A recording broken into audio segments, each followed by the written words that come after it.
Welcome to Radcast, the Random Ass Dudes podcast where absolutely nothing's off limits. Hosted by two guys with no script, no agenda, and no clue what's coming next. If it's random, it's fair game. Tune in, laugh with us, argue with us, or just wonder what the hell did I just listen to? New episodes come out weekly, and pure chaos is guaranteed. All right, Sergio, thanks for coming on here, man. Really appreciate you coming on here. And yeah, man. Yeah, I'm excited to come out. I know when I talked to you originally, I had turned down a couple podcasts, and I didn't feel like my life was cool enough to talk about yet. So when you hit me up, I was like super interested, and yeah, love the area out here. It's cool. It's kind of reminded me where I'm at, or like I was telling you in Cape Creek. Yeah, just kind of away from the city and the craziness a little bit. So it's cool. A little quiet, huh? Yeah. So how do you guys know each other? Through high school. Okay. Yeah, parties. A lot of parties. Yeah. So back in the day, I was a wild animal, and Cactus and Peoria kind of became friends because we used to get in fights every weekend with each other, and then all of a sudden, we stopped fighting each other and became friends. Started and, partying together, and fighting other people. Right. Yeah, it was Ironwood. Yeah, because we were the other ones. Yeah. Ironwood, Sunrise, all sorts of schools. we became a little bit of a problem when Cactus and Peoria became friends. Yeah. So it would be crazy, man, because we would just mob up to a party like uninvited. Like as long as somebody had an address, man, we were there. Yeah. Or just mobbing up to QTs and everything. Yeah, long time ago, man. That's crazy. I talked to some of like my buddies' kids, like, hey, do you like party or what do you guys do? They're like, no. It's all FaceTime and Roblox and everything's virtual nowadays. They don't know when kids don't go out. No. Yeah, they lost the art of socialization. Right. And I think the world's kind of a scary place too. Like I don't know that I want my 6 and 7 year old kid running the street right now. Like it's weird. Like but back in the day, I just might be my perception of it too. But I don't know that it was as scary for kids to be running around the streets. But I've always thought I feel like it's always probably been like that. But now it's fair. Like we have social media, news is right there, right in your face all the time. So you got the news stations that are, they want clicks, right? They want views. So what's going to get the views is all the scary shit. So it's also created helicopter parents, right? Is now everybody's so afraid that something's going to happen to their kid that they don't allow them to go be kids. Right. We talked about that last night with Mel. Yeah, that's how I feel, I guess, too. There's a lot of eyes now, right? Mm-hmm. So, you have access to so much information that, our parents maybe didn't. Right. So, for them, they didn't really know of the scary stuff out there as much as we do. So, you're probably right. Yeah, it definitely wasn't as in their face as it is now. Yeah. Everywhere you turn, there's something bad going on that's visible, right? Yeah. How many kids you got? 2. So I've got my daughter, she's 6, and my stepson is 11. Okay. Oh, cool. Yeah. Nice. You're right in the thick of it, huh? Yeah, man, we're busy, dude. Our week is crazy. Monday we've got cheer. Tuesday we've got football. Wednesday football. Thursday all 3 of us have jiu-jitsu. Friday football games. Saturday jiu-jitsu, and then Sundays are only day off. Plus, obviously, my business that we're running. Yeah. So, and that's 24/7. The second I wake up to when I go to bed. So, yeah, I got a lot going on, man. But that's kind of what you sign up for as a dad, and in your late 30s, that's kind of how busy life gets. So, how do your kids like jiu-jitsu? Oh, dude, that's the best thing I could have done for them, and getting me back involved. I did it when I was younger, and I don't think I'll ever take them out unless they truly just don't want to do it, but they love it, and it's super good for structure. Getting them to be a little bit combative with other kids and understand how to defend themselves, and the mental chess side of it and physical side of it. It's one of the best things you can do for a kid, I think. That's awesome. Yeah. Now, being that you guys are that busy, you got to have a strong support system at home. Yeah, what's crazy too is that my wife owns a business, so we're both very busy. But being able to own your own business, you can kind of go back and forth a little bit. When I need her, she jumps in. When she needs me, I jump in, right? Right. Like if I need to run, from work to grab the kids at school or drop them off, or I can do that, right? Because I can kind of work remote from wherever I am. So that's the biggest difference, obviously, changing from 17 years in huge corporate world and being trapped in a box for 60 hours a week. So, Yeah. What does your wife do? Or what she is owns her? a salon, so she owns a company called Mad Lashes. It's, kind of beauty related, eyelashes and eyebrows and spray tans and stuff like that. Oh, nice. Cosmetics. So you said you were 17 years in the corporate box. Where did you? I came Has it from always been Discount auto? Tire. Yeah. Okay. So Discount Tire, I spent 17 years there. Yeah, that's half my life, man. So it's there's a lot to talk about there, but I'm super appreciative of that time I spent there because I built a lot of qualities that already kind of existed inside of me, but yeah, the work ethic side of it, and, structure and foundation is key there. And There's a lot of nobody good things going understands on that there. world. I spent over 20 years in the car business. Yeah. So I get it. Yeah, no, it's there's a lot to talk about there, but Discount Tire is a crazy place. When I first started, I had never touched a car. I had no idea about tools. I had no idea about anything. But I luckily got a job through a friend, and I stuck around. Was really good at it. The work ethic was kind of already there, but amplified quite a bit through the company. So. Did you just start as like a grunt? Just Yeah, changing tires. Changing dude. tires. Yeah. That's how most of us got started. When I was in college, I started. It was my kind of first real job, right? Like I was young, stupid, and taking care of myself outside of working. So surfing couches and stuff. And my buddy was like, "Hey, dude, you need a real job and to take care of yourself." You know what I mean? So he talked me into it. Got a job. I was in college at the time, trying to be a nurse and paramedic and EMT, and that was kind of my route. And then through college, I was changing tires for 3 years, and they kept pressing me a little bit to go into management, and was really good at it. So once I found out how much a manager at Discount Tire could make versus what a nurse would make, I was like, all right, let's go. Let's do it. That's what seems to suck everybody in. Is you can make a lot of money in the car business without a high level of education. Absolutely. Right? Yeah. The problem is you have to give up 60 to 70 hours a week to get there. Yeah, absolutely. Right. And that's the part that people don't realize is the money is very, very good. Yeah. But the amount of time that you have to give to get it definitely is tough. Well, and I think that Discount Tire or any big corporate industry, they understand that, right? Mm-hmm. For you to ask someone to be in a building for 60 hours a week, right, you better pay them well. Yeah. Right. So that's the lure, right? Like they've got some psychology built around that. They want you to understand that you're making, what doctors would make, right, without a college education, and they remind you of that often Yes. and all the time. And so yeah, you sit down in those meetings and you kind of become ingrained in that. Yeah. And you stick around for a long time. Yeah, there's a fear, right? Is there? And I think we've talked about it before, but they almost ingrain it in your head. You're never going to make this kind of money if you 100%. leave, right? Like there's a scare tactic to keep you there, that you can't ever be successful outside of it, and all these other things. And I remember when I got out of the car business, being told you'll be back, Yeah.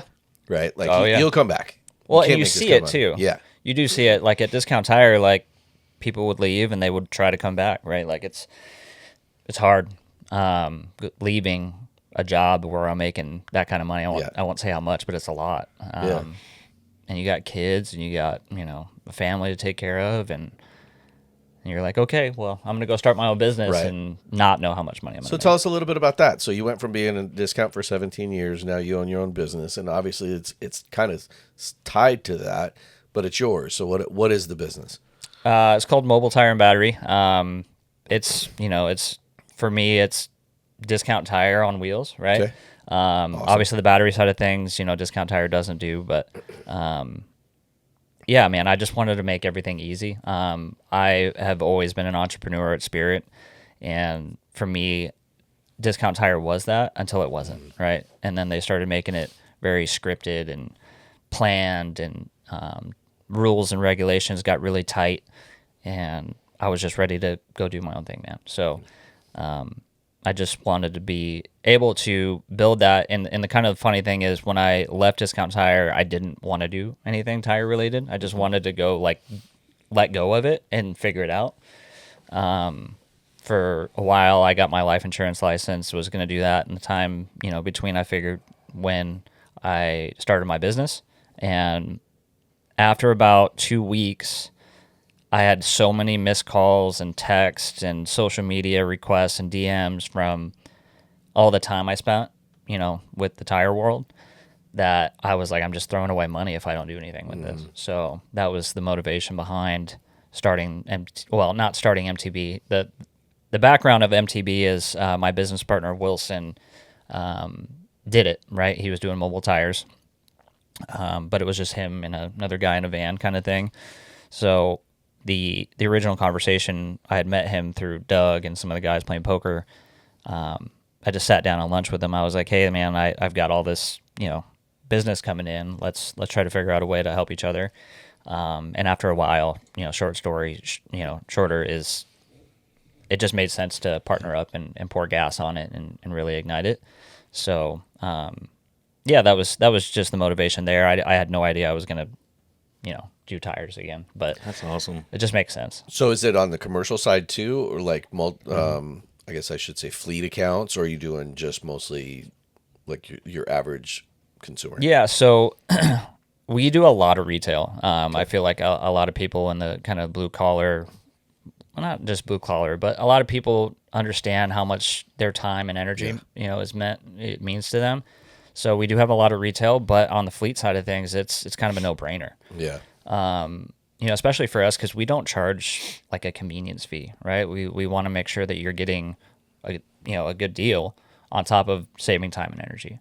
So a lot of the times we'll just match any big box store, and then you save the time and energy. We just come out to you and you pay what you would pay anywhere else. Yeah. So we kind of use that model of, why would you buy tires anywhere else, right? Like, we're going to come to you. We'll take care of all the hard stuff. You don't have to go anywhere, and you're just, paying what you would pay anywhere else. Well, where I think it's very, very smart is people don't value their time enough, right, until they get it back, right? It's the little things like doing that, everybody's doing mobile oil changes and things like that now, right? So you're not sitting at a dealership for 2 hours waiting to get your oil changed. So like the idea and the concept of it is great, because it gives people their time back. Kind of like what you were wanting by getting out of the discount 100%, piece, right? Yeah. Because you're giving that back to others.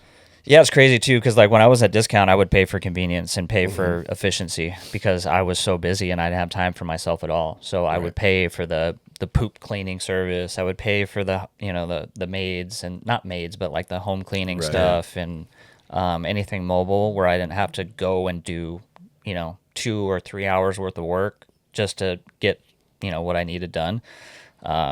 So that, again, part of the motivation there too is just to build some efficiency around people's lives and value.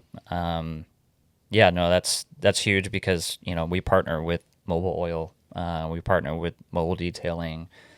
Anything mobile, you can kind of contact us and get it taken care of. Very cool.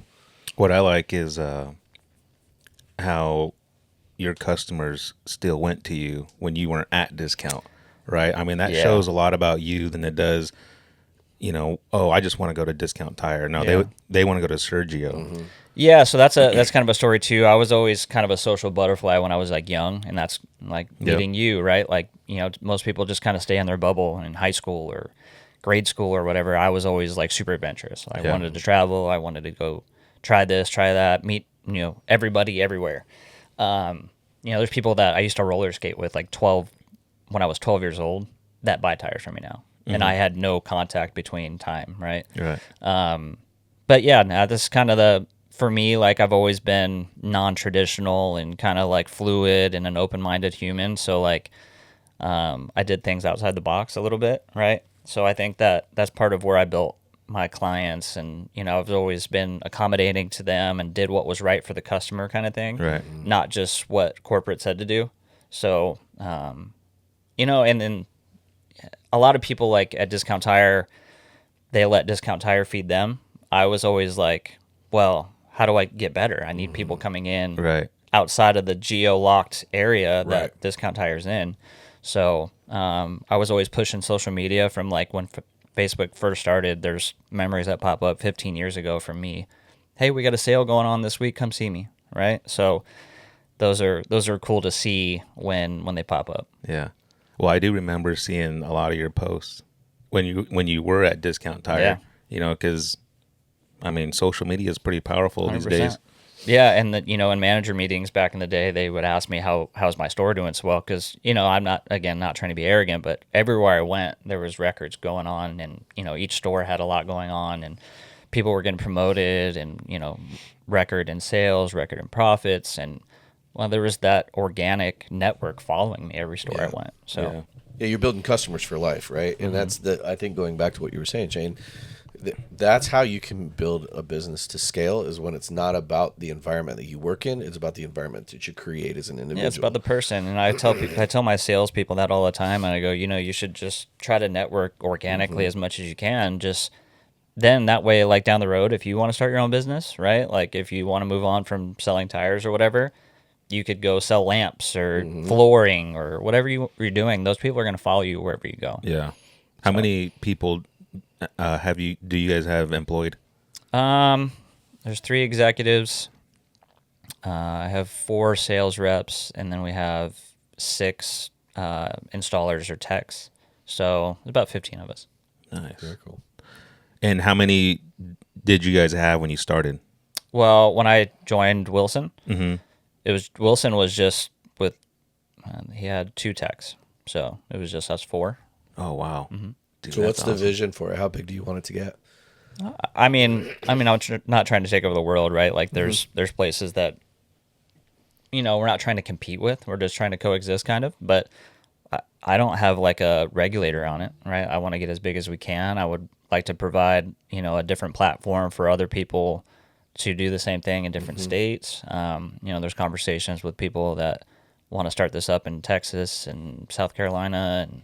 Really? So franchise opportunities? I don't know that we're going to go the franchise route, no. But similar, yeah. Okay. Yeah, no, I think that the way that we're building things is really cool. We're doing things very non-traditionally. So, being able to have sales reps that work from home at their however much they want to work. Providing like, I don't know if you've ever been in a discount tire, but those kids are working on 100 vehicles a day, right? Our techs are working on probably 5 to 6, but it's a full day. So, the space between time, you're going from house to house, you get a little bit of time to yourself to kind of decompress between cars. Not that they don't work hard or anything, but, the grind of working on car back to back to back to back, It needs to be done in 15 minutes every car, right? Like it's like it's like a sweatshop kind of. Yeah. But again, that's I don't want to discredit it, because like that did build my work ethic. Yeah. You know what I mean? So, but again, we're doing things very different. So to be able to provide that kind of platform for more people is exciting. So to go back to the original question, I don't know that there's like a limit. I just want to keep growing as much as we can and, keep going. Yeah, and it's funny because I actually used to recruit a lot out of Discount Tire when I was still running service departments and body shops. Because you get Discount Tire on your you get Discount Tire on your resume, man. Like you're getting a badass. Yeah, most time. And I would go look for them, right? Like I was constantly getting my tires rotated, and I would do it in little oil change lube places and stuff like that. I always looked for whoever the best communicator was in the facility, and then I'd give them my business card. I'm like, if you ever want to make a ton of money, give me a call. Yeah. And then I'd recruit them to come work for me. That happened to me all the time. Again, I was a manager for like the last 8 or 9 years, and people would try to poach my people all the time, and I was never offended. Like that's what happens when you work hard and you're kick ass, at your job, and you communicate well, and I mean you're just people want you. People want you to come work for them too. So you said earlier that you had that entrepreneurial attitude, spirit, or whatever. Where did that come from? I was always so. When I was a kid, I kind of raised myself, and I think my mom did a great job. I didn't really have I didn't have a dad growing up, so but my mom had to work a lot to raise me and put a roof over my head and so on and so forth. So like I kind of just had to take care of myself. So from the time I was 12, I was making my own money. Again, we won't disclose how that happened, but yeah, no, I just raised myself, and I think that's kind of where that comes from. I had to figure everything out on my own, right? Like whether it's good, bad, indifferent. Yeah, I think that's kind of where it started. but then when I got to Discount Tire, I saw the business, and I was always interested in, how businesses worked and how to make money. And so even when I was changing tires, I was always interested on the business side. Right. And Discount Tire, back in the day, when you started, when you got keys to your own store, that meant you had keys to your own store. You ran your own business. So I was always excited about that, getting my own keys. And I think the origin story is just, I think that my upbringing forced me to be an entrepreneur. Like I had to figure out how to make money. I had to help my mom with bills. And by the time I was 17, I was living on my own, right? Couch surfing, but living on my own. And I never had anyone to turn to and be like, hey, I need help. You know what I mean? I just had to figure it out. Did you have any like mentors growing up, or? Yeah. I'll try to keep it brief because I don't want to get too emotional here, but both my mentors are now gone. My grandfather was, the only father figure really I had. And then if you've ever heard of the Valley Big Brother, Big Sister program, I had a big brother when I was 8. I was adopted as a little brother. He recently this year passed away in a skydiving accident, and those were my two father figures in life. They were never really like in the same home or anything, right? They were a phone call away, or but yeah, those are my mentors, I guess, growing up. Your big brother, what was his name? Kirk. And then your grandfather's name? Frank. Yeah.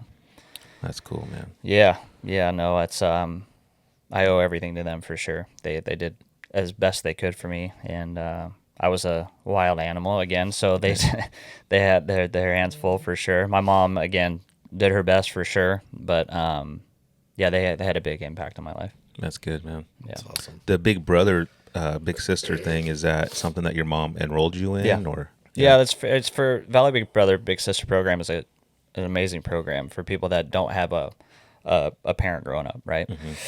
Excuse me. So, for example, like I didn't have a dad growing up, so they would enroll someone like a little boy that needs a dad, or father figure growing up into that program, or vice versa for a little girl that doesn't have a mom. They have a Big Sister program. Okay. So. Yeah, it really is a special program. That is pretty cool. I didn't even know about that. Yeah, and it's not even just about the mentorship piece of it. It's just the I think it's the support that you didn't know that you needed. 100%. Yeah, I kind of hit the lottery with mine. Cool. A lot of the times that doesn't work out, right? Like, just like a relationship, sometimes like, not compatible or something. But, I mean, this guy was, world's coolest man. Like he, F-16 pilot, two master's degrees. He's got an engineering degree and a, Stanford business degree. And he's just, invented his own airplane, and I mean, that's he's awesome, man. Kirk Hawkins, right? Rest in peace. But he's a saint, dude. I mean, coolest thing that could have happened to me. Yeah, that's very cool. Yeah, and I mean, just hearing your story too is like I could see some of him coming out there. Yeah, he always taught me that everything is manageable, man, and he would push me. Just because I was his little brother, he like did not take it easy on me, right? Like he always let me know when I was fucking up, and he just really, really pushed me the best, to be the best person I can be. And that was at a young age, dude. Like he would teach me, some of the mannerisms that I have now super, super early on. Push the boundaries and, never settle. Those are things that just are part of my life now. So that's cool, man. I mean, because you could have went the opposite way. You could have an easier direction. Yeah. No, I was definitely destined for kind of failure. Yeah. Like it was my life was set up to be in jail or dead for sure by this age. Right. So. But here you are, 2 kids doing jiu-jitsu. Yeah, doing my best, Got man. a wife, her own business. That's awesome, man. Good for you, dude. So I always tell people like I'm doing better than I deserve. You know what I mean? Like I that's a common thing I say to people, like, how you doing? Like better than I deserve. Like that's truly how I feel. That's such a cool statement. Yeah. Yeah, but also you do deserve it, man. Like you don't get to where you're at by not busting your ass and working hard. You know? No, I agree with that. I got lucky along the way a little bit. But yeah, it is ultimately choice and up to me to put those things into effect, and I think that for me, like I don't really get the joy in like being successful. Like I truly like love helping people. So for me, like to be able to be in a position to kind of like maybe do the same thing for others, like that Kirk did for me. You know, that's what's exciting for me. Like, and my daughter and my you know my stepson Maddox, and you know, being able to help Lexi with everything, and that's for me. Like, all I want to do is help people's life get better. Yeah. So, Have you ever read the book Start With Why? no, Okay. You need to read that. is it audio version? You can get it audio. I'm a terrible. Right. Well, I can read well, but like comprehension wise, it'll take me 17 times to So read the book to really get it. Listen to it, because what you just said, that book will help you dive even deeper into that, Okay. right? Like the whole idea, because I think the entrepreneurial piece is great, right? We all go into business because we want to be successful and we want to make money. What you just said is more important than any dollar amount you're ever going to make is what you pour into people, Yeah. right? And helping people get to the next level. Yeah. Right. And I say this because I didn't know what understanding your why was until reading it and really processing it. But I'm telling you, once you do, you will take your ability to lead people and to develop people to such another level. Yeah, I mean, that was part of, again, like I do it because I truly want to. And like for me, I outfitted my truck to help people, right? Like on the side of the road, I stopped 2 nights ago before Thanksgiving, lady stuck on the freeway, right? Like just pull over and help. Little things like that, man. Like I just genuinely like doing. I don't video it. I don't. Right. I do it Not just doing it for because clout, right. I right? don't. Right. There's a lot of people that will, you know, film giving homeless people money and shit Right. like Makes that. me That's sick. yeah. That's that's counterintuitive to me, Yes. right? Like Agreed. I do it because I want to help people, not because I want people to see me helping people, right? And sorry, No, you're my good. phone off here. But yeah, no, I truly like. I think it's sick when people do that, I'm with because it's, you know, there's a hidden narrative there, right? Yeah. Like, or hidden agenda. Like you're doing it for you, not them. Correct. So Yeah. It's not supposed to make you feel better, right? right. And it's not about making yourself look good.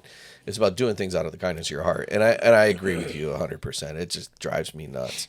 I've seen some people that really use social media the wrong way, and it's really Absolutely. just to build clout for themselves. And I'm like, man, if you would pour this much energy into other people instead of just trying to make yourself look good on social media, the world would be such a better place. yeah, well, and I think that's just kind of like the world we live in now. Like that's what people think they're supposed to do, is, you know, build their name and likeness. Yeah. But doing the right thing should do that organically. Correct. So I agree with you. Yeah. But there's also like, I mean, I don't know. You could also like film yourself doing stuff like that and motivate other people. No, you can't. there is an argument for that. I agree with that. I think it's how it's done. Yeah, Right. but you can see it. Yes. You can see it when people are doing it for themselves. You can see it. Right. To build awareness around it, sure. Like I get that, but there's a fine line. So yeah, I agree with you there. Yeah. It's all perspective, man. Yeah. Well, and I think it's how you present it too, right? Yeah. Like if that becomes normal content for you, that's what you're going out and you're constantly doing that, it's no longer about giving back to the community, right? Now, if you're doing a community service, like let's say you and I wanted to do something through the podcast, is we're going to go give back to the community. It's not we're going out and every single time we're doing it, right? Showing that, because that becomes the narrative, right? It's just it I don't know. I agree with you Yeah. I think there's a time and a place and a way Right. to do it. Yeah, I mean we're doing a little event. I think in February we'll have to confirm that with Rick, but I think it's February. It's called Taco Fest, where we're gonna put a bunch of people, you know, at a park and bounce houses and food trucks and all that stuff. But we're gonna do like live demonstrations on how to jumpstart your battery, how to change your tire, how to put your spare on, that kind of thing. Very cool. Very educational.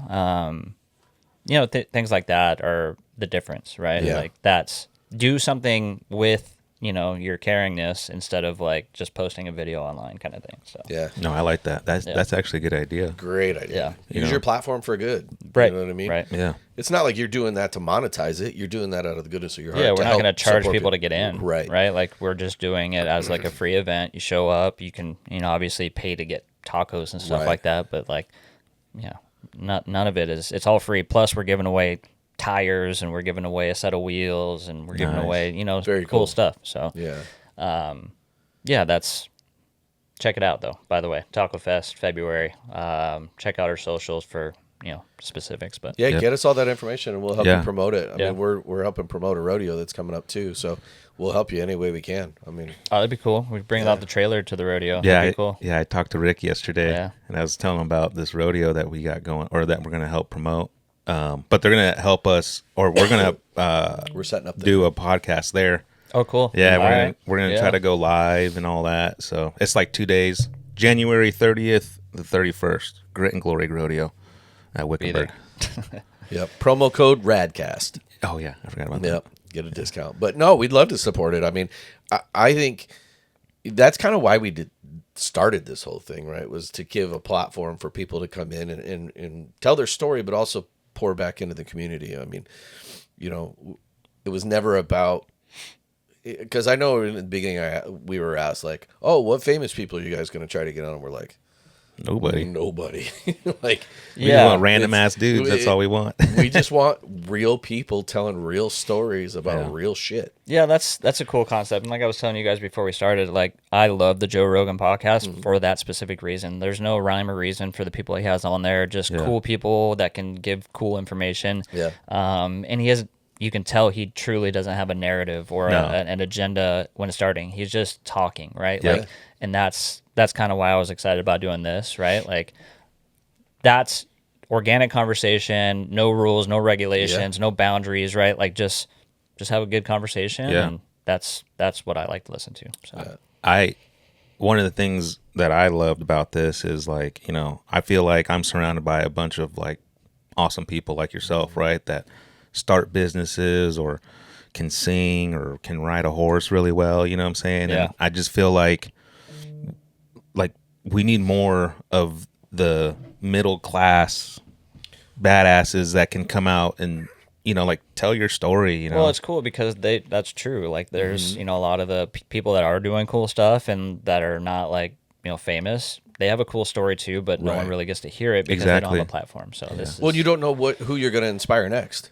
right. Right? Like how many people are not listening to the Joe Rogan show, but may listen to this that are like, man, I never thought about going and busting tires, right? As a teenager and learning the art of business and stuff like that and seeing where I could potentially go. Like, I mean, I don't know about you, but I wasn't told in high school, hey, go work at a car dealership and you're going to make a piss ton of money, right? It's go to college or work at McDonald's or go in the military, right?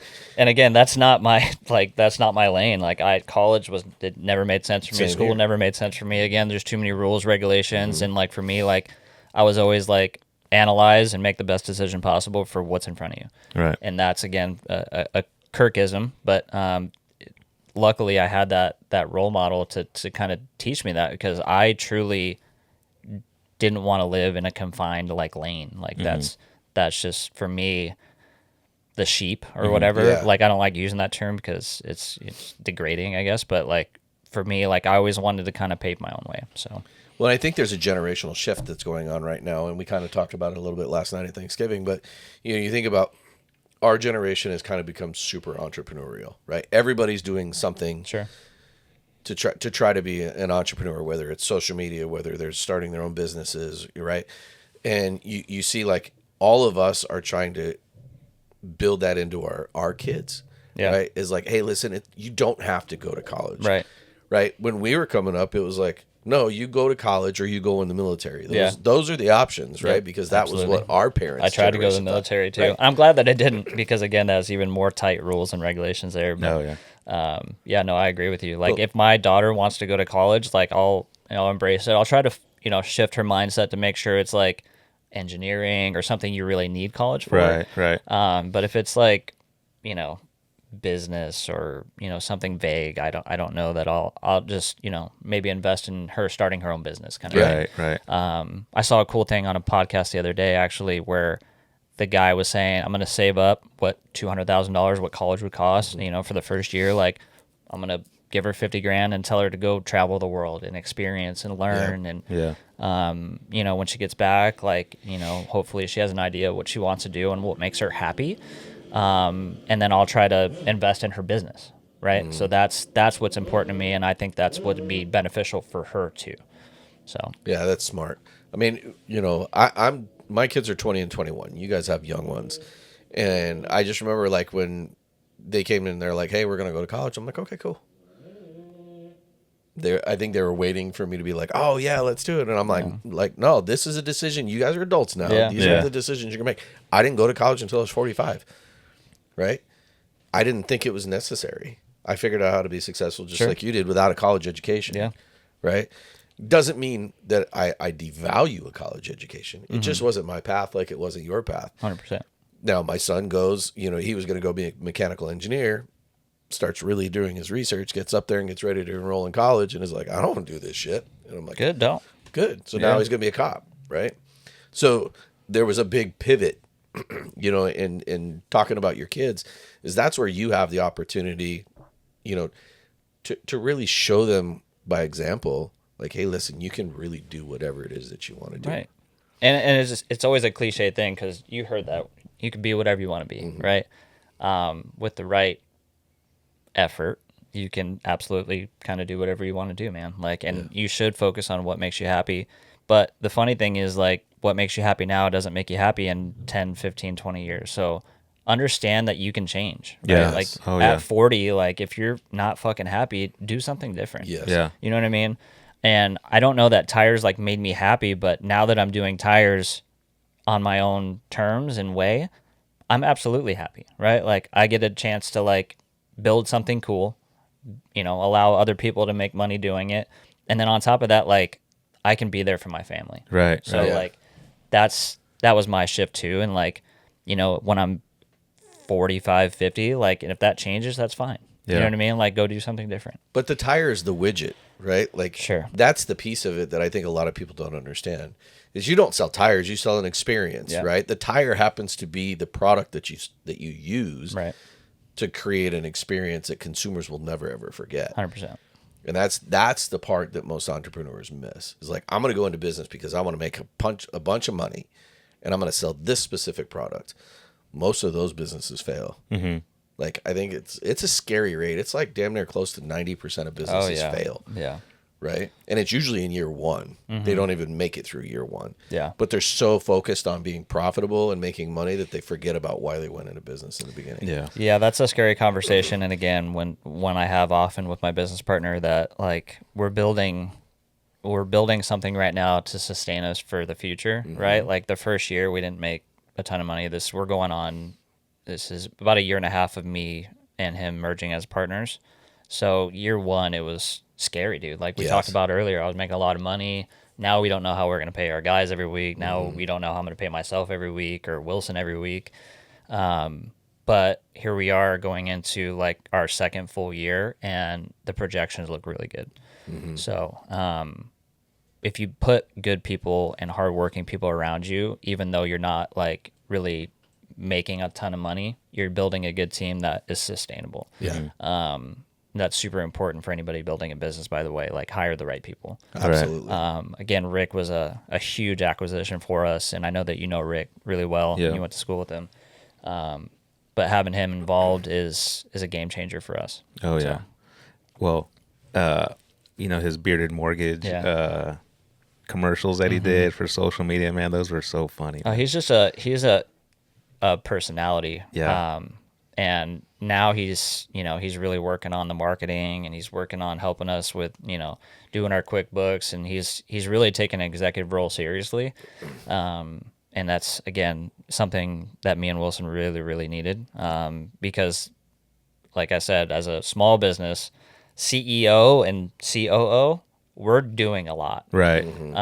Like literally everything, from scheduling to ordering to bills to going out, and on Tuesday, I went out and changed a tire. You know what I mean? Yeah. So like you're still really, really, really involved at a small business like this. So.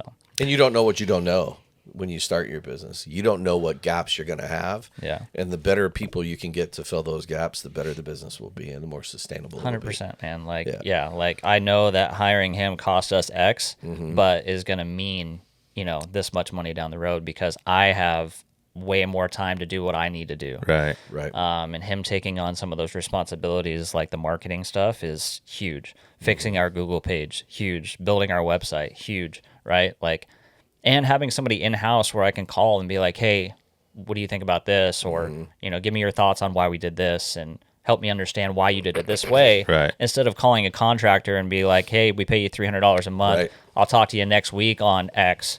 Like, no, I need to be able to call you now and figure out what the fuck we're doing. Yeah. Right. Strategic partnership. Yeah. Yep. That's cool. Do you drive around and look at people's tires all the time? Oh, it's a problem. Yeah. Yeah, I mean, I've just been trained to look at tires my whole life. Yeah. Like, it's funny because I go down the road, I can tell you by the year, make, and model, like, what size tires are on it. Or I can tell you by the tread pattern what tire it is. Like, it's bad. Well, hold on. So what do you mean? Like, What do I you mean can by look the at tread? the back of your tread, right? Like, not looking at the side where I can read the letters. I can tell you by the tread design on the tire what tire it is. Like the brand? Yeah. Really? When you look at tires all day, every day for as many years as you have, Yeah. What is something that people don't realize about tires? Like what's They're the finicky, man. Like, especially here in Arizona. A cool fact is like most of the reason why tires fail are heat related, right? Like, so for example, if your tires are underinflated, it builds up friction in the sidewall, and that's why you get the explosions on the freeway. Or for example, if your tires are worn really bad, the circumferential grooves that are built into the tire, right? There's 3 or 4 circumferential grooves that are pretty thick, and that's how you get your tread depth reading, right? If they're too low, there's not enough air being passed through there to cool down the tire. So as your tires wear out, they start running hotter and hotter and hotter. Dude, I didn't know that. I didn't know that. I yeah. spent 20 years in the car business. I thought that was just like for water. So water. It's a dual purpose, right? It does Dissipation. help. Yeah. Yeah. Damn. Yeah, I did not know that. What about like the sidewalls? Like how does all that air get on the side? How does the air get in? What? Like on like how like bubbles up on the side? That's a loose belt. That's no. So that's typically called an impact brake. So like if you hit a curb or if you get a pothole, that's good enough. It creates a pocket in that rubber and it starts building and building and building. Gotcha. Damn. Those are man. dangerous too, right? Like Yeah. those will pop at some point just with heat and expansion. But yeah, like right now it's chilly outside, so a lot of people's air pressure lights are going on. We have a cool sub business or sister company that we just built called Mobile Air Check. I know you guys have seen the crazy long lines, Yeah. waiting for air pressure. So the motivation, the motivation there was to help people with that. So we'll go to your house, you sign up. It's free, literally free. You just sign up. We'll go to your house every quarter, check your air pressure, tread depth reading. Really? And yeah, absolutely. Tread depth reading and check the age of your tires, another important factor. Tires that are in Arizona, especially when they get 6+ years old, they start to lose their elasticity. And as they expand and contract, they can, be susceptible to failure there too. Yeah.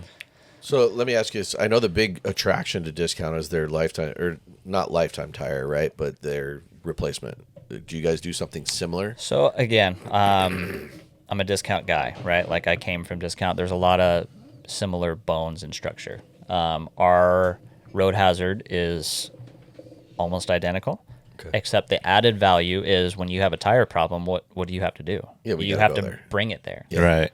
So we still come to you, right? Like you're still paying the same amount as what you would anywhere else for a road hazard, And every tire comes with like a prorated road hazard, but this would be like we come out, replace your tire for free. It's a convenience factor. Right. Yeah. Well, and the fact that you don't have to put your spare on or get it towed to wherever you have the warranty, we just come to you and we take care of it. So the average lifespan of a tire here is about 6 years, would you say? No. No. I mean, that's really dependent on the driver. If you're driving, 10,000, 8,000 miles, maybe, Yeah. 6 years, yeah. But most people drive 12 to 15,000 a year, so you're probably looking 2-3 years. How important are the weights in the rims? Oh, they're important. Yeah. When you get something rotating that fast, every little imperfection you can feel for sure, especially if it's up front where your steering wheel is.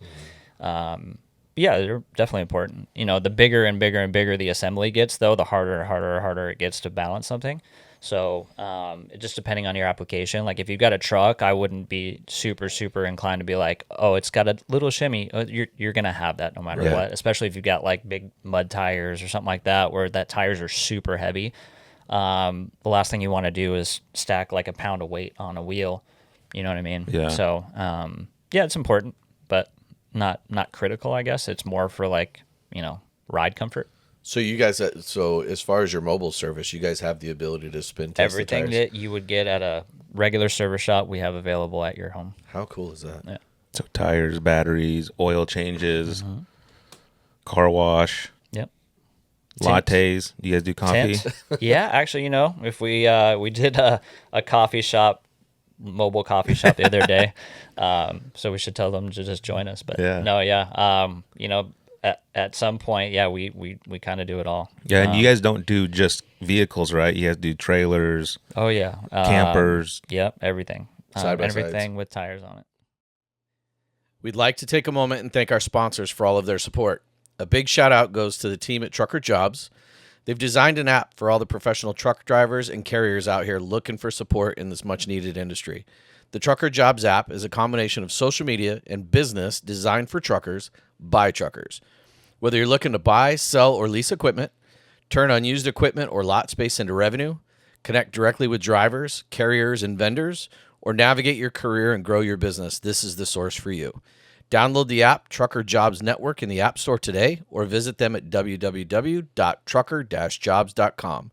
Use code WOJO12 for 12 months free. Thank you to the team at Sunset Customs. If your home or business is in need of concrete coatings or custom cabinets, this is the team. Sunset Customs provides the highest quality flake floors, beautiful stained concrete, concrete overlay, and grind and sealed concrete here in Arizona.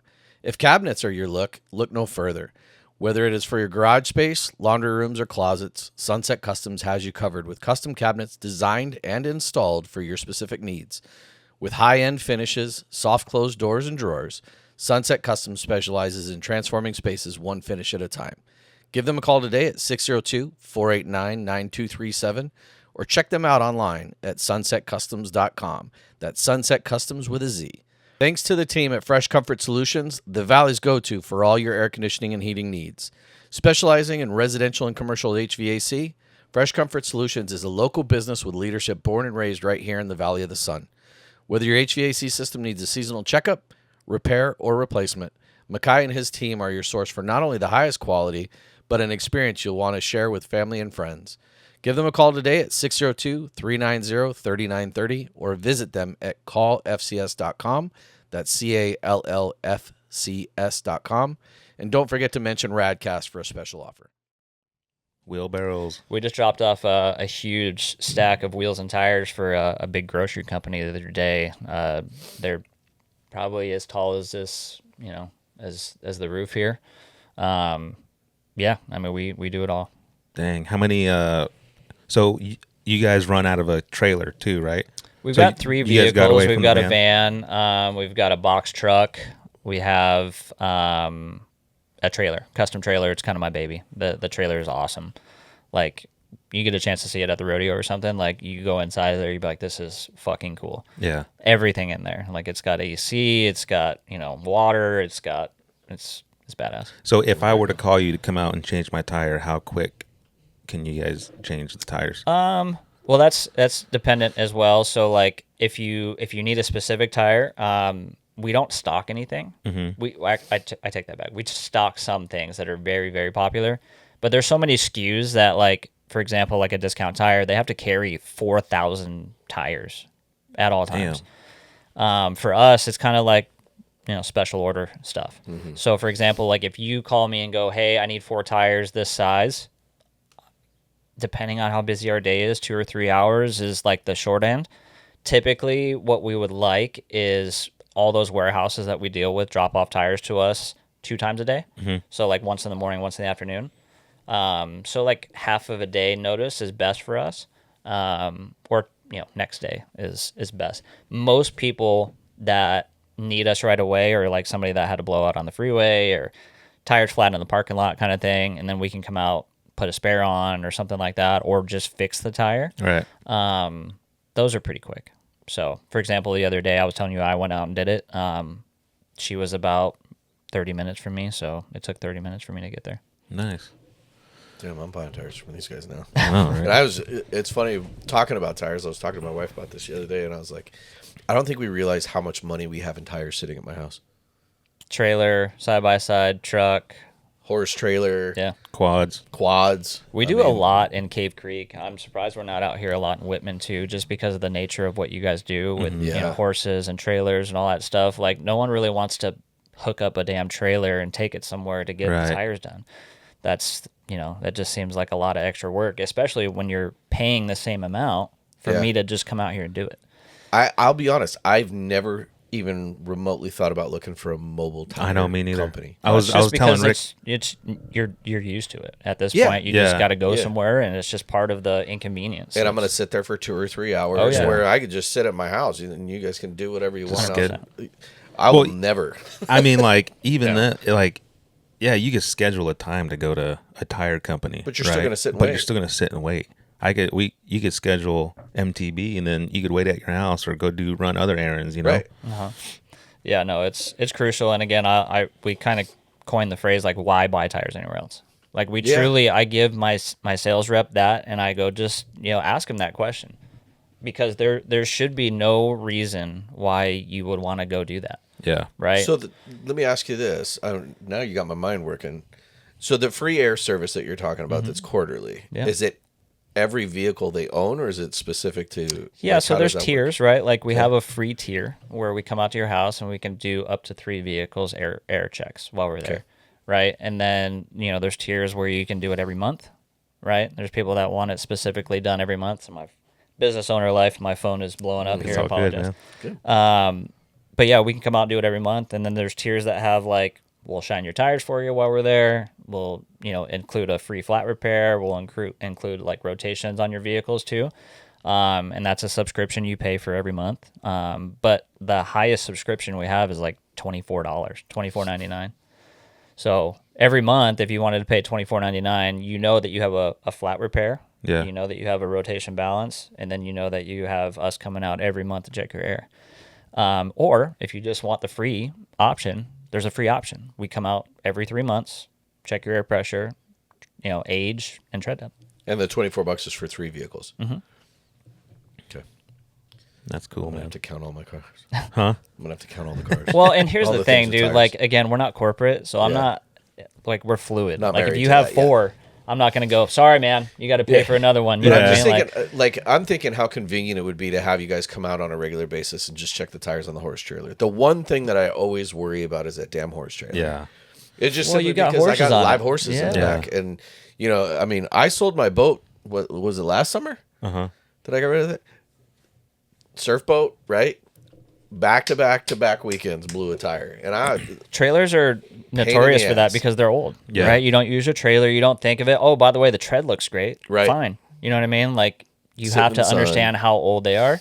And on trailer tires, 3-4 years, like, you don't want to be driving around on them that long. And trailer tires are built differently. And they cause so much damage when they explode. They're taking off fenders and, you know, jacking up the axle, and, you know, the rubber's getting wrapped up in there, and it sucks. Yeah. And trailers are super important to make sure that the tires are good. Yeah, it's so funny. I'm more worried about those tires on that horse trailer than I am about the tires on the trailer. Well, and the cool thing is Every too, time. I built it this way for a reason. Like, you could FaceTime me and be like, hey, will you look at my tires for me? Oh, that's cool. You know what I mean? Like, Yeah. your sales rep, if I assigned you Adam or Jenny or Michael or Tony or any of our sales reps, they have the same, you know, you could do the same thing with them. Yeah, that's very cool. Call, let us look at them. You know, we'll show you the where you can look at the age on them and everything. Yeah. We can't measure the tread Right. via FaceTime, but like, we've all been looking at tires long enough to understand when tires are bad. Yeah. Right? Like, that's, again, tradition, right? Like, oh, let me measure your tires. And, Right. like, no, just look at them. They're fine. Green, or they're yellow, not. red. Right? Yeah. Yeah. Do you guys sell rims as well? We do. Yeah. So again, we operate out of a full auto shop. So like, if you wanted to get your truck lifted, put wheels and tires on it and all that stuff, like, we do all that too. Okay. Cool. Obviously the bread and butter is the mobile, Right. you know, but we have the autonomy to do that too. So yeah, but we can do wheels and tire packages at your house too. Like, we can put the wheels, sensors, and tires and mount them all up, you know, where we're at or on the van, and then bring them to you, and install takes like 6 minutes. You know what I mean? We jack them up, put them in there, relearn the TPMS, and we're gone. Damn. God, what a cool business model. I know. How does that work? How does you said the TPMS, right? Tire pressure monitoring system. Yeah, how does that work? Yeah, it's everybody's headache. So like back in 2000, they had vehicles starting to do that, like Corvettes and stuff like that. But in 2008, they made it mandatory. It was like a safety mandatory thing. So every vehicle has a sensor that reads your air pressure. Some vehicles do it through ABS. Some people, they have a remote sensor in the wheel. That's the majority of it. But they send a radio frequency to the computer and tell you when your tires are low. Oh, okay. So each wheel has a sensor in it, unless it's like a Honda, Audi, some other vehicles just do it through the ABS, which that detects overall rolling diameter. So if one is dragging ass a little bit, you have low pressure. Yeah. So some of them don't actually check the pressure. They just they're called an indirect system. Okay. It's there's no sensor in it. They know when one tire's rolling slower. Okay. Yeah, I always, you know what? The only time I check my tire pressure is when I go on like a long trip. Mm-hmm. Yeah, of course. Well, and again, like that's how I grew up too. You know what I mean? Like, but now everybody's so hyper focused on it because it has your screen pops up and it tells you, oh, I got one tire that's 2 pounds lower than the other one. Like, I get it all the time, right? Like it's everybody freaks out, Especially when it gets cold. Yeah. Well, and again, just educational purposes, right? Like every month, and even not with the temperature change, like your tires are going to lose 3 pounds of pressure. Your rubber's not airtight, right? Air dissipates through rubber, and it's just natural. So, it's important to get your air pressure checked. Yeah. Well, you sold me on the service. That's for damn sure. That's pretty just cool, from a man. convenience perspective, like it would save time. Yeah, absolutely. Yeah. And then I don't have to go out and fire up the compressor, or pump if you're going to go to a gas station and find one that's actually fucking working. Yeah. Right? Like, how many times have you been to a gas station trying to put air in your tires and the fucking it hose missing- is leaking, or it just doesn't work, or you got to pay for air. I know, Yeah. 25 cents. Crazy. Yeah. Yeah. And then you got to try to get park in the right place so that you can get the hose to I know. everyone, all 4 You tires. gotta flip it around and get the other Yeah, side. And yeah. hope you can do it quickly because Somebody's going gonna to come in time. Yeah. Yeah. Or you have to wait there for somebody to do it, and they take freaking forever, dude. Well, that's what I'm saying. So, like, I had a little video the other day, and I was like, when you guys pull up to these lines, like, and I pulled up to a line the other day, or I drove by a line anyway the other day. I had 15 people in the line, okay? I won't say any names or where it is or anything, but each car, they require you to do X, Y, Z, A, B, and the other, right? So your air check is taking 7 minutes at a minimum, right? Times 15 cars. Yeah, That's crazy. that is. That's an hour and a half of waiting in line to get air pressure in your tires. Yeah. Well, sometimes you only need just enough Yeah. to get the sensor to turn off, too. It's not like you're crazy low. Yeah, that's actually pretty cool. Yeah, you guys should definitely try to market out here a little bit more, especially like during like the seasons 100%. here. All the roping, all the ropers come down, and Well, and it's just getting eyes on the vehicles too. Like, where we're at is so saturated. Everybody's seen us, so they call us. right. Where do you guys normally operate? We're pretty heavy on North Phoenix, West Phoenix, Central Phoenix. We're not as saturated in like the East Valley yet, or out here or anything. Like, kind of like remote outside of the Metro Phoenix area. Okay. I will tell you that this time of year is where you want this customer base. Yeah. Oh, There yeah. are more horse trailers per capita in between Whitman, Morristown, and Wickenburg right now than anywhere else in the country. Yeah, and it's crazy too because like when we're not that busy, I just have the guys go out and help people, right? Like I have them park at a gas station and help do air checks or whatever. Drive around and just go look for somebody to help. Right. That's kind of what I do on like when I'm at work. If I'm in the office and I've got kind of caught up on things I need to do, like I'll just go drive around. I'll stop in at HVAC companies. I'll just hand out my card, and I'm not selling anything. I just tell them what I do, and here's my name and info, and if you're interested, let me know. Yeah, if it's Like a service you see value in, give me a call. Absolutely. Yeah. And I tell that to all my salespeople too. But like just driving around and talking to people, like that's something we do all the time. Yeah. Yeah, you guys could literally go to a rodeo and just go up and offer air Well, checks. that's what I'm to saying. every one of them. We could. And I'll pull up with the trailer so they can kind of see what it looks like Yeah. for us to come out there. Right. I'm gonna probably bring it to Cars and Coffee and little things like that. Yeah. And the trailer again is super cool. Yeah. People love to go inside and kind of see like all the machines and Yeah. like how it works, and so Yeah.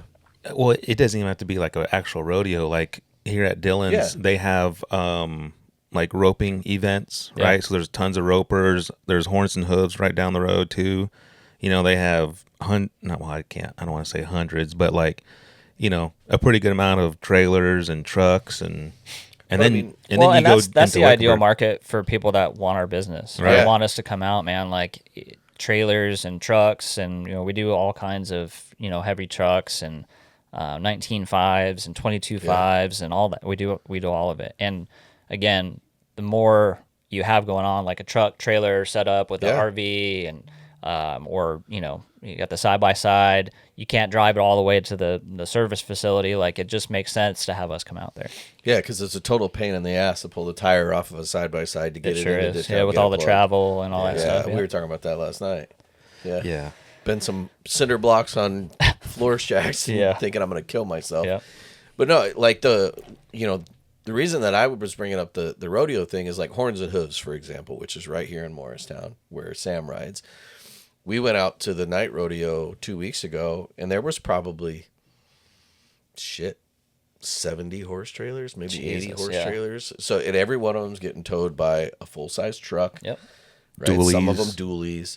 And I'm just thinking Double to myself, axle I'm like, trailers. if you're call it 70 trailers times every trailer is going to be at least tandem axle. Yep. Right?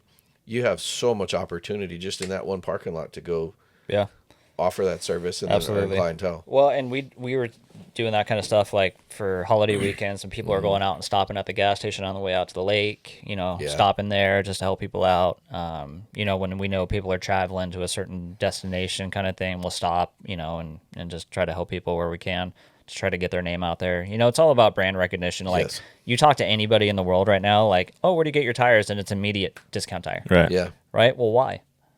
Right? Because everybody knows Discount Tire. Not because of, anything else other than brand recognition. Yeah. So for us, that's why we try to just go out and help people as much as we can. So they see the logo, they see what we do, and they see the kind of value in what we do.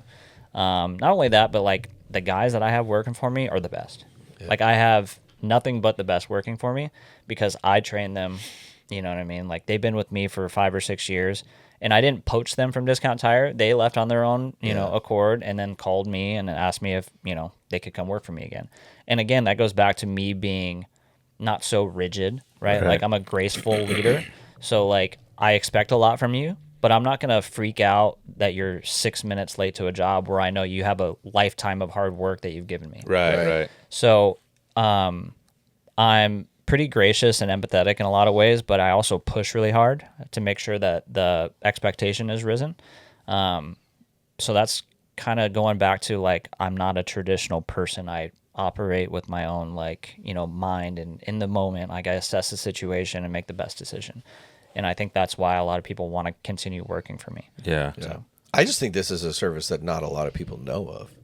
No. Like, I thought discount was the convenience factor. Right, because like I said, I spent 20 years in car dealerships, right, and selling a shit ton of tires. But if you wanted to buy tires from me, you were dropping your car off for the whole day. Yeah, like all day. That's crazy for tires, you know what I right? mean? Like, it takes us 30 minutes, Yeah. on the long end to do your tires. Right. So, like, why should you have to wait? I used to think about that with, like, my stuff when I would take my truck to the dealership for something little. They want your truck there all day for something that they're going to do for 45 minutes. Correct. Yeah. I'm like, why do you need my truck that long? Yeah. Tell me when you want it. I'll bring it to you. Right. You do the thing, and I And then I I'm go. gone. I know. Yeah. Right? It's wild. And they're like, well, yeah, we just need it available because we don't know when we're going to get to it. I'm like, just call me then. Yeah. Exactly. Right. Or set an appointment. Yeah. And again, my Appointments don't analytical matter. brain just starts, like, working. I'm like, why? Like, it's just about rules and regulations. Yes. And, well, that's just what our rules are. That's just what we do. Yeah. Well, fuck your rules. Yeah. like this is what makes logical sense, and it's more rational to do it this way. So just do it this way. I can't. I'm sorry. I got my boss will. Yeah. No, fuck that. Just do the right thing. That's where the fake waiters come from. Yeah. Well, I also hate, like, sometimes if I'm in a pinch, I'll go and get my oil changed somewhere. right? And it's like, hey, I just want my oil changed. All Oh, right. yeah. Oh, Well, then you get well, sold what about your everything else. air filter? You know, you got your tire. yeah. It's like, dude, just do what I asked, man. Yeah, and again, towards the end, like I really don't want to badmouth Discount Tire because I love them and everything they did for us, but it started to get way too corporate like that. Yeah. Right, like You have quotas you got to hit. 100%. Yeah. Your percentage on doing this is too low. Why? Yeah. Well, because this customer didn't need it. Right. Well, it doesn't matter. Your percentage needs to be here. Right. Okay. All right. Fine. But and then they, for managers, they started making like you gotta plan your day out. From 8:30 to 9:30, you're gonna be doing this. Well, I don't know how my day's gonna look yet. Right. Every day is different, so I need to be able to make a decision for where my business needs me, not what I think is gonna happen for the day. Right. Yeah. Because that doesn't make any sense to me. Like if I've got 20 people standing in line to buy tires, I'm not going to go outside and help with workflow. Right. Right. That's silly, right? I want to make sure that the customers that are waiting in line are getting helped in getting what they need.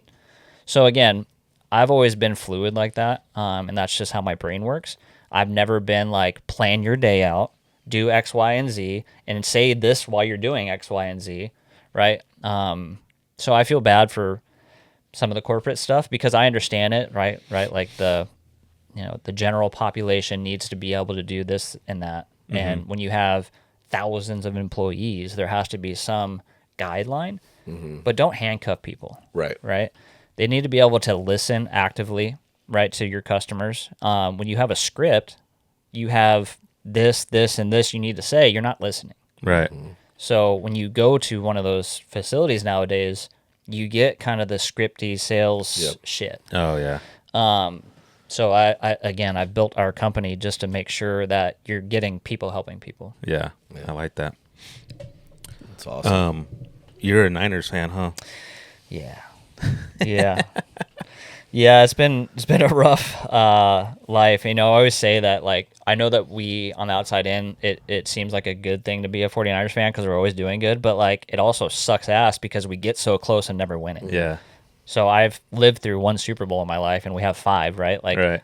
I didn't witness any of that except for one when I was a child, Yeah. right? I've been a Niners fan since I was, like, damn near in diapers, but... You know what's funny is Well, I'm a Cardinals fan, so I don't feel bad for you at all. yeah. Yeah, but here's the thing. Your expectations are low. Well, I don't know that it's low. The results are always low. Every year, I mean, we're do gonna you win ever the Super go into Bowl. the year where you're like, we're going to Every win year, the Super dude. Bowl? Every this year. year? Every year. Stop it. Every year. Stop it. There Every you year. go. I think it's false Come hope. on, you it's know definitely me. false hope, but yeah, I don't know. I just am not a believer in Kyler, and I haven't been since Yeah. day one. Well, so. I've been super happy that the Cardinals thought Kyler was a guy for a long time because you guys are in division rivals. And so you know it's a dub. I've always known that Kyler is absolute trash. Yeah. So he's a good athlete, He is very He- good. but he's he not a should have quarterback. gone played baseball. He's not a quarterback. Right. Yeah. So I and still he's think not a that good leader. So Correct. that's one of those things that, like, I always say when people bring up Kyler, he's just not a good leader. Yeah.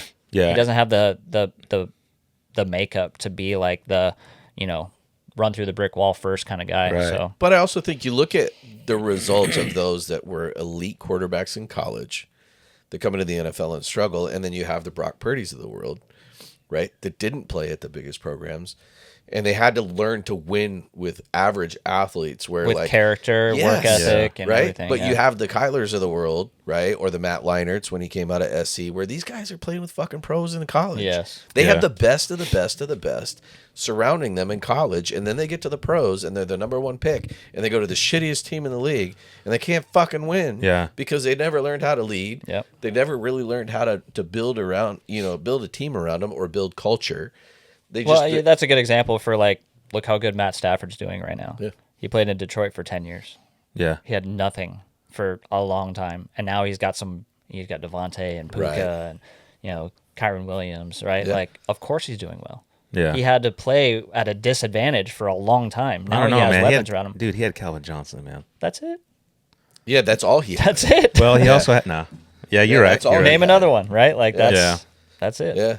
But you look at the Cardinals, right? We'll just talk about that for a minute. But Jacoby Brissett has played well. He's put huge them in fan. positions Yeah. to win. He's the leader. And he's used the guys the way they're supposed to be used. right? Because you guys have talent. Correct. Except for the fact that you guys never address your offensive line. No. Ever. Oh, I know. And our defense doesn't know how to play defense in the fourth quarter. Sure. The prevent defense is the stupidest thing ever. Well, that's a created. coaching thing. Yeah, I hate that too. Coaching thing. It's, conservative bullshit. But how do you have like one Play of the the same best way. defenses for 3 quarters, and then you get to the fourth quarter, and let's give everybody 21 points in the fourth Yeah. quarter?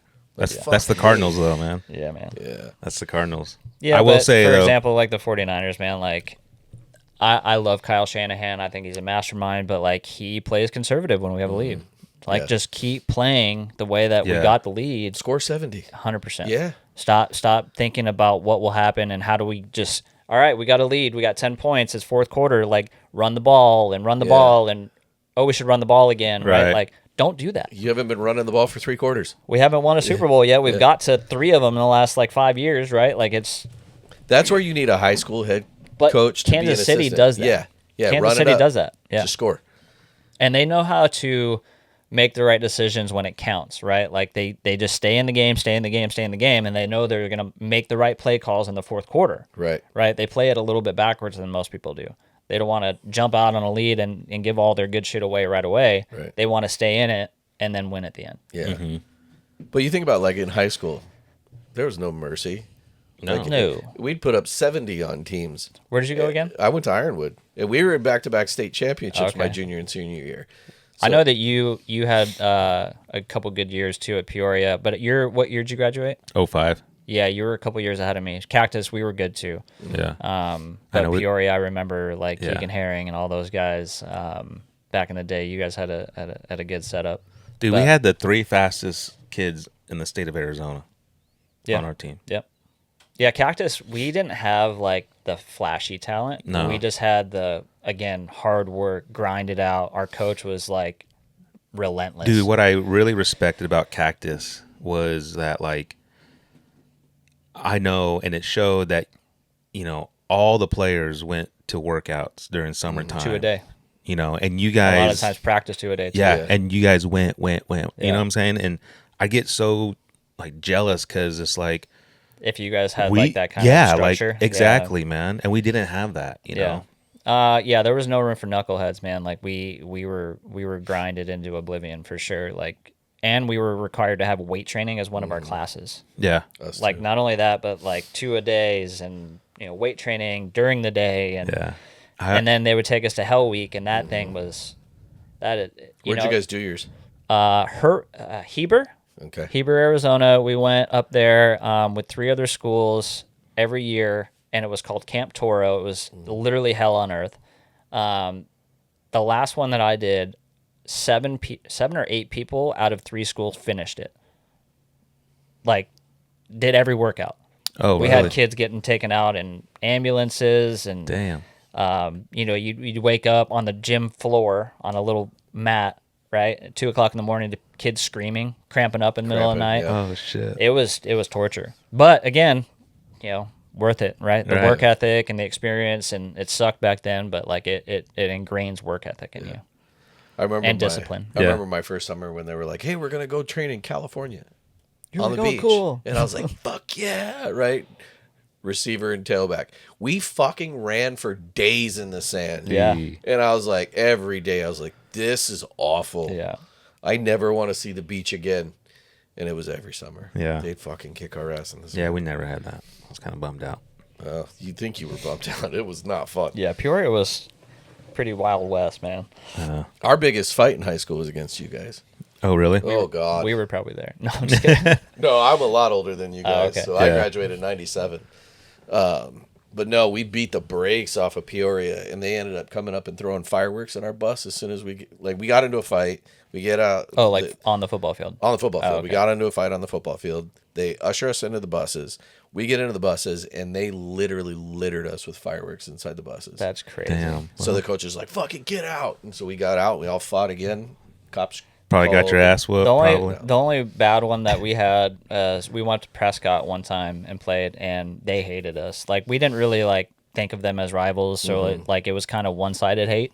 Yeah. Like they just hated us because we were good. Maybe I don't know. You were just there. Yeah. So we went up there one time, and like we're killing them, and it's Well, actually, you know what? I think they were somewhat in the game. It might have been like a 2-score game, down by 14 or something. But at one point, they were throwing so much shit on the field that they had to like get us into the middle of the field because they were hitting all of our players with bottles and all kinds of shit. So they had to pause the game, and then like obviously pushing all the players in the middle of the field caused fighting, right? So like it's snowing, people are fighting, there's bottles being thrown on the field. It's a high school football game. I'm like, dude, this is crazy. Yeah. Prescott's crazy. But it's also, you're probably also like, oh, this is kind of fun. Oh, I loved it back Yeah. then. I mean, you knew me back in the day. Like that was just something that we did all the time. Yeah. Every weekend there was a fight. Oh, yeah. And like that was just something we enjoyed. I don't know. Back in the day, like that's way different than now. I feel like more people need to get punched in the face. Right, Amen. right. I was talking. I coached my stepson's flag football, and I got kicked out the other day. And I didn't even say anything bad. Like I just told the refs that they're ruining the game. I was like, "You're ruining the game. It's a kid's game. Let him play." Yeah. I said it loud, but like I wasn't in his face. I wasn't pointing at him. I wasn't cussing at him or anything. And he's like, probably a 20-year-old kid, and he was like, "You're out of here." But like, the point is, the world is so soft, and it bothers me. Yeah. But if people grew up in our era a little bit, not saying our era was better or anything, but like if people grew up in our era, it'd be a lot different. Like I totally agree. you watch what you say because you know that a fight is around the corner and you have to deal with what the fuck you say. Right. Like now you can type some shit on the internet and deal with nothing. Keyboard Or warriors. I mean, just like in your situation, you go out in public and you say what and people can't take that, right? Yeah. Like if I was a ref, I'd just be like, all right, like I wouldn't even listen to you. Yeah, right. I could just Who gives take a it. shit? Yeah. All right, cool. I mean, unless you said something about my mama. Right. And then we exactly. fight. Exactly. No, just kidding.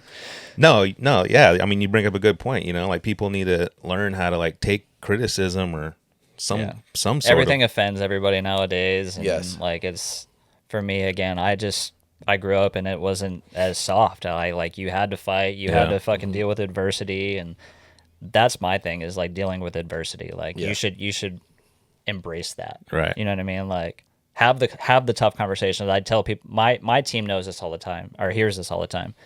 Like embrace the tough conversations. Right. Don't let it fester and have these inner narratives. Like just put it on the table and deal with it now, and everything is manageable. Right. That's just my concept of life is everything is fixable or manageable. Right. So for me, like it's important to have the conversation, the tough conversations early and often. Yes. So It's those crucial conversation skills Yeah. that you have to have. well, not only it builds intelligence, it builds character, right? It allows you to critically think. It allows you to fix things on the spot instead of letting it get bigger and bigger and bigger. So Well, I think like conflict brings you closer, right? Like kind of what we were talking about earlier. Cactus Peoria used to fight, and Every then weekend. we were all buddies. yeah, Right. Yeah. It's the same thing in like a tough conversation. Like maybe feelings might get a little hurt, but at the end of it, and it builds respect. Exactly. right? You come out stronger. You have that better relationship with that person. Absolutely. So Yeah. yeah, man. No, it's been fun. It's kind of funny to talk business and then raising kids, and now we're talking about high school football like we were I know. like superstars. But Yeah. no, it's cool. Well, again, I just appreciate the organic conversation. Yeah. Like you can go on podcasts and have a script in front of you, then it just you're putting your agendas out there, and there's just Well, this fucker can't read, so we couldn't give him a script. well, that's what I was saying earlier. can Like read. I can read, But I just can't comprehend. right? Same. Ask him to remember a song. Oh hell no, I can't do that. Oh, my memory's bad too, man. But we also partied a lot. So. Exactly. But seriously, we want to help, get the word out on the business. I'm definitely going to be a customer. I will tell you that. Well, Just thank you, simply- man. Yeah, just no- simply because of not only is it easy, right, but it also creates safety for me and my wife and my 100%. kids and my horses. And Well, so- and we want to make buying tires easy. Yeah. Right. And that's kind of the model and the motivation. And like, it shouldn't have to be this big process. It's already a huge purchase, yeah, right? Like when you're buying tires, no one wants to buy tires. Correct. No one.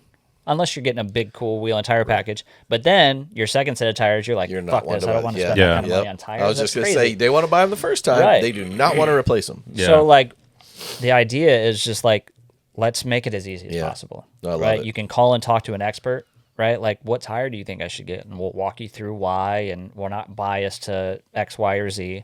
There are some tires out there that we kind of stay away from just because like there's there's a lot to it, but they're kind of monopolized, and we can't really, as a small business, do it because the big companies will sell them at a net loss, Right. to get the rebate money volume. on the back Yep. end. Really? So yeah, Oh, yeah. absolutely. Oh, damn. And again, I don't want to put any names out there because down the road, if they fix the problem, I don't want to badmouth anybody. But yeah, some of the big names, yeah, we can't, as a small business, support doing it at a net loss like that. That doesn't make any sense for us. And because now you're carrying the cost until you get rebated. Yeah, you're back. cash flowing it, right? Yeah. Yeah, and those big companies can sit on millions of dollars worth of product, but they're getting $100 million in rebates. Right. So Yeah.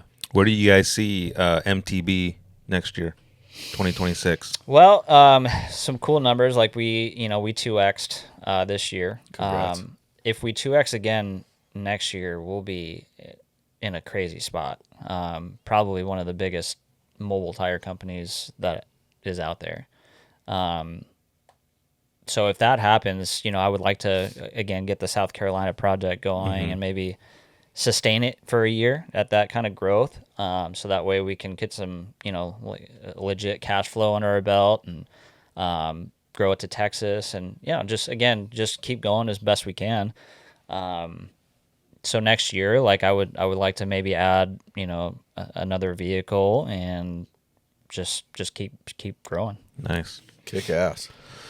Can't wait to So watch just it. to reiterate, you guys got Taco Fest. Is that what it's February. called? February Okay. 2024. So keep Tacos an and eye out. tires. Yeah, tacos and tires. Heck yeah, man. Look out for that. We, check out our socials. We're definitely active and we got some funny videos out. I don't know if you've seen them lately, but Rick's been doing a good job getting the humor and, we want the people connect with us. Yeah. Again, we're all about people helping people and, be able to like know who you're talking to and like connect with those people is important. But yeah, check out our mobile air check. Again, it's free. It's all it is benefit to you. Yeah. So is it an app or what is it? So you can go to mobileaircheck.com. You can sign up for that. Or you can just give us a call at 623-343-5551 and talk to any of our sales reps about getting on it. You can contact us through our website. We've got every avenue that you can get a hold of us for sure. Awesome. Excellent. But yeah, we're definitely here to help. And I'm super grateful for you guys putting us on the podcast. And hopefully we can continue to grow your guys' podcast too, because I know that that's important. Build the platform so more and more people can get their stuff out there. Yeah. Let us know how we can support in February too. Yeah. Yeah, just come out and put up a booth or whatever you want to do. Question for you guys: where do you guys see yourself in a year? I don't really know, to be honest with you. Like, I don't have any. And that's okay too. Like, keep pushing and like see where it goes. Yeah, I mean, we obviously want more followers, more people to listen, but and that's more so to help, you guys and to help the other people that we bring in to grow their business or their awareness or their stories or something like that. Yeah, but definitely. I know for me, and I think one of the things that we're working on that's kind of behind the scenes right now is the Rad Bash thing. I think one of my goals for next year is to continue that process and bringing past guests back together. And I think that it's an opportunity to create a group that supports each other. Little community. You know what I mean? Like a community. Yeah. Yeah, let's get essentially. together on that because I think that like getting a bunch of rad-ass dudes or random-ass dudes, right, together and doing like a little network style, How can we help not each other? like a partnership group. Right. So, and there's networking groups and all that shit, but like I'm not trying to build something to make money off of, but like getting cool humans together in a room once in a while always is going to be good for each of the people in the room. And I'm even thinking like the Sunset Custom stuff that we have going on, right? Like you're in garages all the time where we do custom garage flooring and cabinets, right? But how many houses are we in where we're doing the garages and the floors and we're dealing with custom cars and all these other things where we could help collaborate and promote each other's business. Just teach Nate how to, tread depth. Yeah. Dude, I can trust me. I hate checking tread depth, doing the walkarounds on the cars. Yeah. I did that for 20 years. But no, I think networking 101, right? Yeah. It's just like, having a good group and a good foundation where somebody goes, hey, do you know somebody that does a roof? Yes. Yes, I do actually. Somebody that does floors. Yes, I do actually. Here's, info. So building a good group like that where like, you're not paying a membership fee and you're not pitching to each other every week. And, there's kind of the cringy stuff that's out there like that, like the business networking groups and stuff like that. Yeah. I think, but I just want to, get a cool group of people that meet once a month kind of thing. Yeah. And talk about problems or how can I help you kind of thing. Right. So Yeah. I think, kind of thinking about it a little bit more, like, I feel like, I don't know, this may get a little weird, but it's all right. I'm all about weird. Like during COVID, right? It's like, I feel like the big corporations are trying to take out the little guys, right? Because you saw it during COVID, right? Oh, you couldn't go to the mom and pop restaurants, but you could go to Olive Garden. Mm-hmm.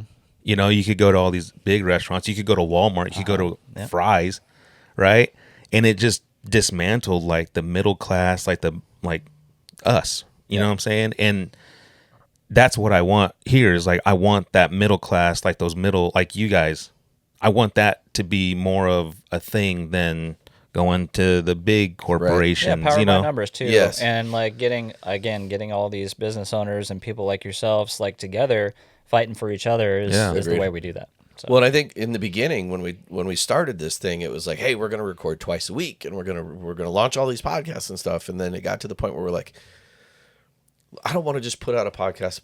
Right. Like I want to get cool people on that have a story that they can tell, that are engaging, that we can help support. Yeah. Right. And in return, just help support the podcast. Because we're not trying, like you were talking about, not trying to monetize things. This is we didn't start this about monetizing it. No. All of this shit's paid for by us. Yep. Right. Like, well, and all that does is like, it's a result. So like if money comes in, great, then you can support it getting bigger. Yep. And then you can get more people on and like, broaden the horizon a little bit. Yeah. That's all it does. and it was really a passion project of his that he was like, hey, we should start a podcast because we just sit around and talk shit anyway. And I was like, fuck, let's put some mics in front of us. And I get paid to travel around and speak anyway. So I was like, fuck it, let's do it. Let's have some fun with it. Beautiful. But no, we're looking forward to helping. And like I said, watching your business grow.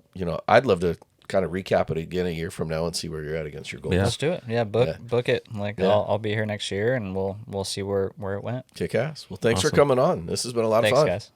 Appreciate you, man. Hold on, one more time. Yeah. Where can we meet you guys, or where can we see? So yeah, mobile tire and battery, everything. So online, mobiletireandbattery.com. Our Instagram is mobile tire and battery. 623-343-5551 is our phone number. That's really the best way. You can either text or call that, and that goes to our business line, so everybody can respond to it. What else? Facebook, everywhere. Okay. And we'll get the links and we'll attach all of that so that Great. people can go directly. I was just trying to get like a little clip. Yeah, no, absolutely. Yeah, Can we do that give us a again? follow. Can you do that one more time? Absolutely. Okay. But get your mic. Oh, yeah. There you go. And then just look into the camera, and then we can edit that.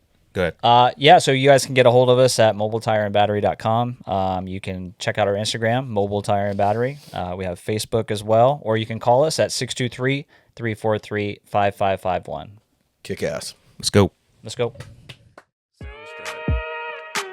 You, friends, everyone's gonna be friends. And plus, you better ride like you ride.